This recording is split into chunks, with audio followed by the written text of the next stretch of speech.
What if I told you that a police department takes forged forensic documents and they will bring you a document and say, hey, you see right here, your DNA matches, plead guilty and we'll go light on you. But it's all a lie, it's all fake, it's all forged to coerce confessions from people who were innocent. But that's exactly what has happened in Virginia Beach.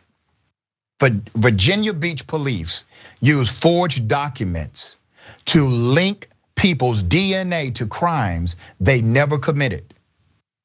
The outgoing attorney general announced this yesterday.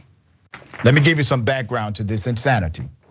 Virginia Beach police serve a city of about 450,000 people along the state's coast. Officers use fake reports purporting to be from the Virginia Department of Forensic Science at least 5 times during interrogations between 2016 and 2020. I'm sure there's more. Those are the ones we have for the record.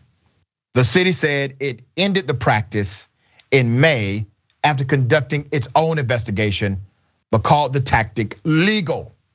And they are technically correct, okay? Let me give you more insight to this. It should not be legal, but courts have determined that it is. The bogus pieces of paper included a seal and letterhead from the state agency, the AG's office said. In 2 instances, the documents included the signature of a fictitious employee from the department. And in at least 1 instance, a forged report was presented to a court as evidence, the AG's office said. The Attorney General, Mark Herring's office, did not say whether the use of the forged documents would invalidate any confessions that were obtained as a result or otherwise affect the cases in which they were employed. The strategy was discovered, that's what they call it, an interrogation strategy. But this was discovered last year after a prosecutor asked the Department of Forensic Science to provide a certified copy of a document that police falsely claimed came from the department.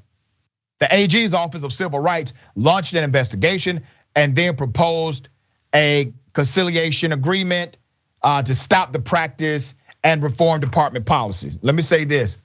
I don't give a damn that it's a Democrat who runs that office. And I don't care that you call yourselves the Office of Civil Rights, okay? You knew good and damn well what was going on. You knew the practice, you knew the culture, you turned the other way. And when stuff got hot, oh, now we're launching an internal investigation. And we have requested them to stop doing this, but it's legal.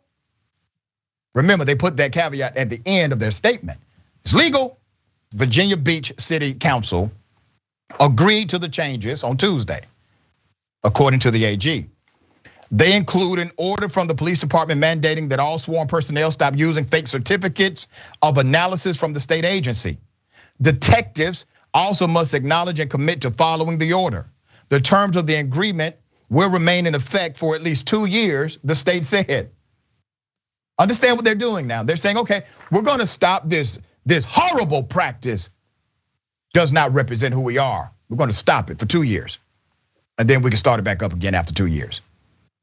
This is the game they're playing. The Office of Civil Rights will notify the people who were interrogated about the forged documents. Well, mighty big of them. Let's be very clear. There were people who have confessed to crimes they never did because they realized they had been set up. They believe the documentation, they believe the DNA evidence was real, and they know that if they go to trial and for some reason DNA evidence said you did it, damn it, you get more time. So they confessed. They confessed to crimes they never did. The systemic issue is this. Nobody's really outraged in law enforcement that this happened. They're just simply playing as if it's wrong in the moment. It's wrong, period. They're not even taking it seriously enough to stop the practice altogether. They're putting a moratorium on the practice for 2 years. This is why people say, defund the damn police. Let's go to Senator Turner. Insane. I mean, that moratorium tells us all that we need to know about the true character of this department. Yeah. The city council should be outraged. The mayor should be outraged. The police department should be outraged. They should want to police themselves, costing the taxpayers money, because eventually that's what is going to happen. This is a prime example of the lack of accountability and transparency. Virginia Beach, here it is. And lastly on this point, Doc, there is a such thing as just laws and unjust laws. So just because it's legal does not make it right. And by them putting that in their statement shows that they are all about covering their behinds. Very well said. That's right. Not doing the right thing. That's right. We're gonna stay on top of this because one, it's not just happening in the Virginia Beach city. It's not just happening there, it's happening in other jurisdictions. But we need people to bring awareness to it. We need people to say something about it. So if this has happened to you, you know someone this has happened to, make sure they contact this show. All right, we want to expose this practice and make it illegal in the United States of America.